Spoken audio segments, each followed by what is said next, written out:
to Titan HST's Business Continuity Today, hosted by Todd DeVoe, where planning meets reality.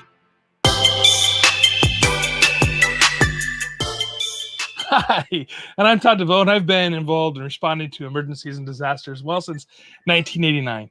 And in 1999, I started my journey in the field of emergency management while I was working in EMS, one of the nation's most active counties. And I started out in logistics. And since then, I've become an educator, teaching the post-secondary level, and learning and sharing what I've learned. It's a passion for me.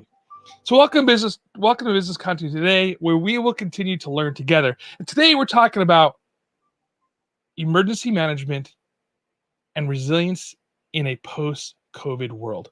Kind of deep.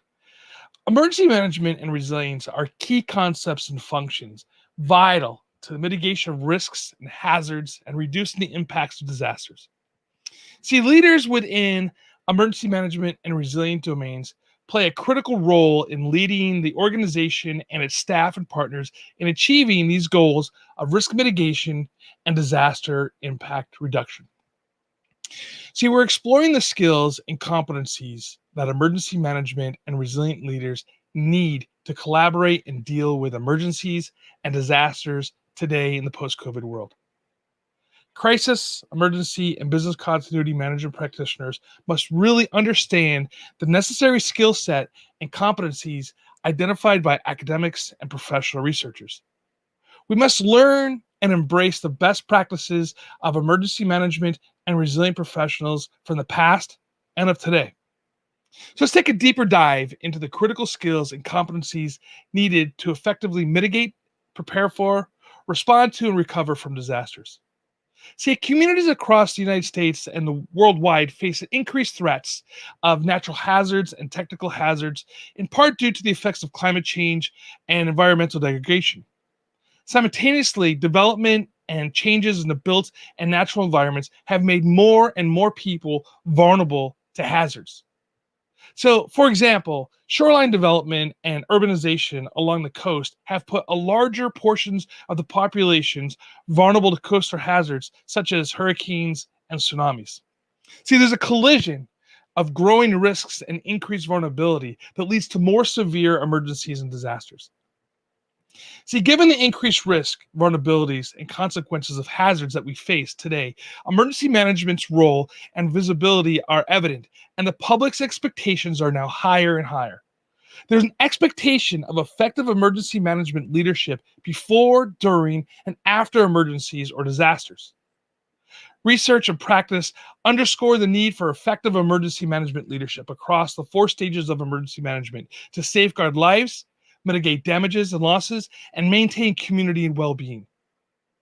While resilience offers are more consistent and prolonged over time, effective resilient leadership is expected to ensure long-term mitigation and adaptation that enhances the ability to recover from emergencies and disasters. See, to the point of resiliency as a dynamic and processed link to human actors and human agency, that is being resilient hinges on the ability to develop leadership and capacity to adapt, cope, learn, and innovate in response to disturbances and uncertainty. We must seek to understand better what effective leadership in emergency management and resiliency should be. However, recognizing that leadership applies differently in different situations and contexts. But let's discuss emergency management and resilient leadership in collaborative settings.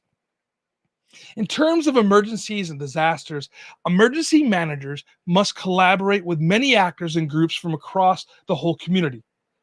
Similarly, resilient professionals must collaborate to pursue resilient building activities with others across the spectrum of functions within government and with individuals and organizations outside of government. See, effective leaders at the heart of successful is collaboration, right? And emergency managers must collaborate vertically and across our organization as well with outside support agencies, suppliers, and partners with different emergency management roles and in some cases, different objectives. Successful emergency management leadership hinges on how well individuals and organizations can collaborate.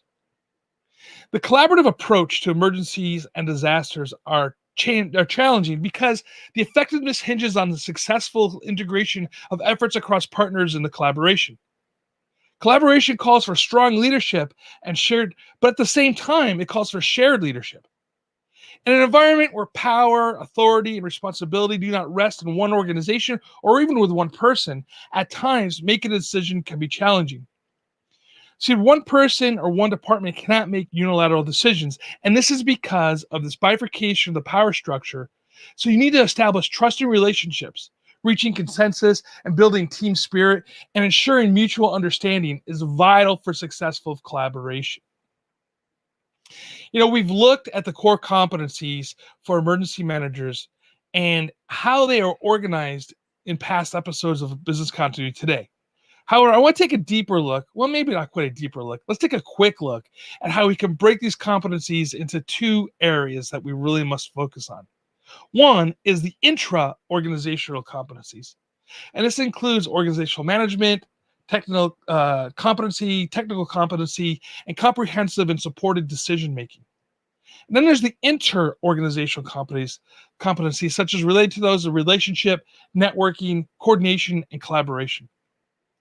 See, the key themes of networking and partnerships is coordination, communication, and interoperability. They all have impacts and implications for leadership. In the collaborative environment, actors and organizations form networks, come together, and overcome constraints and increase the resource base. Through coordination and the collaboration can further reduce the redundancies. Communication supports coordination by enhancing mutual understanding and transferring information among actors and organizations within the collaboration. So now that I laid out the argument for collaborative leadership, we need to look at how you need to switch between leading and in a crisis. And there's a distinct different set of skills that you need during a crisis. The effective emergency manager and business continuity leader can switch between the two contrasting leadership styles. Crisis, or we call this gray sky, or in real cases, bad cases, black sky days. Disaster management skills are reserved for unanticipated or unplanned events that cause a breakdown and resulting in loss of life, damage that's extensive, and time constraints that are severe.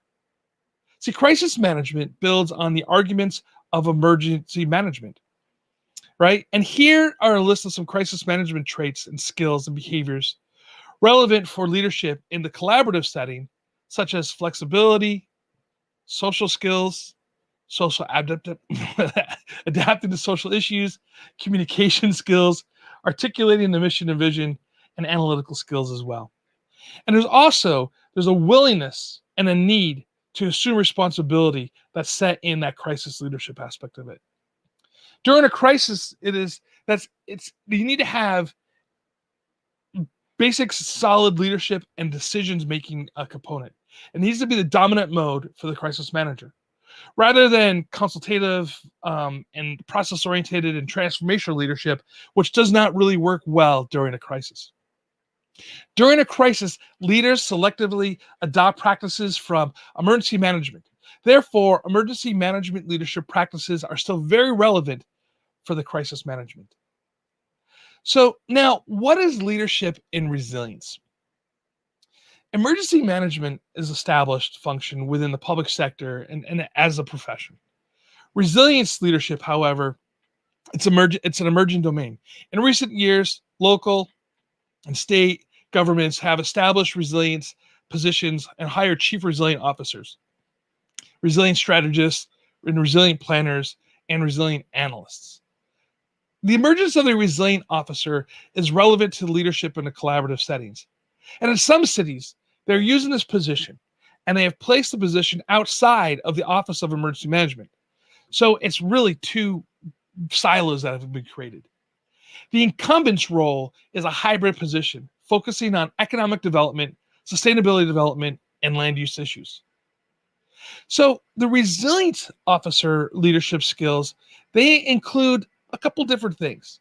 The use of improvisation to identify solutions, coordination of resources to meet the community's needs, and community engagement generating buy-in from decision makers, critical stakeholders, and community groups.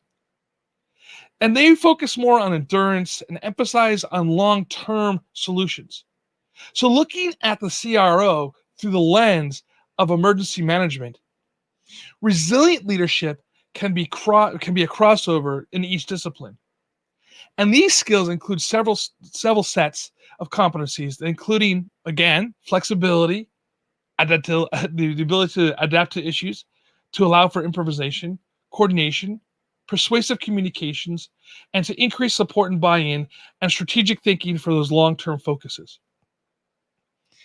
So, in conclusion, among the skills and competencies that emergency management and resilient leaders need today is to be open and willing to collaborate. Emergency management is a crucial function to manage the risks and impacts of emergencies or disasters. In the long term, resilience as a function supports emergency management by investing in adaptation and mitigation to reduce the risks and enhance that recovery effort. Leadership among resilience professionals is vital, as emergency managers need to be part of the team and also not work in that silo. Resilience and emergency management have much more in common than the parallels between leadership skills and competencies need for collaboration in both domains. Skills and competencies for effective leadership in collaboration environment for emergency managers and resilience domains, we need to look at this because they're very, very similar. Vital skills for successful collaboration, and these skill sets include being an inclusive leader, working collaboratively with others with equal authority, stakeholder feedback, relationship building, strategic thinking, and communication skills. And there's some other soft skills that we have to add in there as well. And building off of these skills, we found several leadership core competencies today. And these include soft and interpersonal skills, flexibility and adaptability, and strategic thinking. The other part of this thing here is, at the end of the day, we really have to be thinking about relationship building and also, like I always stress, continuous learning. Leaders are required to have critical thinking and analytical skills to enable decision making. Leaders should emphasize on communication and coordination practices to ensure effective collaboration. Furthermore, these leadership skills and competencies for collaboration complement other skills and competencies needed for emergency management, such as organizational management, interdisciplinary approach to problem solving, and community sensitivity and environmental practices. Emergency management leaders should focus on developing key competencies that are needed for effective collaboration. The development of leadership competencies is needed for successful and sustained collaboration. And creating comprehensive leadership development can benefit not only developing leaders, but also resilience professionals. Leadership training should focus on workers in emergency management and resilient field to improve collaborations from building relationships and initiating partnerships. Developing and articulating a shared vision and coordination, and also communication to increase the effectiveness of collaborations. Learning and training are crucial in leadership development. So practice-based experiences and education are also key factors that enhance the collaboration and competencies among leaders in emergency management and resilience. So COVID-19 has challenged emergency management and resilience leaderships across the world and the professionals, and we need to collaborate and communicate with each other. This is still going on, everybody. We have the next one coming around. I want to thank everybody for being with us today, and visit Titan HST for all your communications needs. And remember to subscribe to Business Continuity Today on your favorite podcast player. And please rate us and give us 5 stars. And if you get any useful insights, share the show and follow us on Facebook, YouTube, LinkedIn, and Twitter. And join us next week. And until then, stay safe and stay hydrated.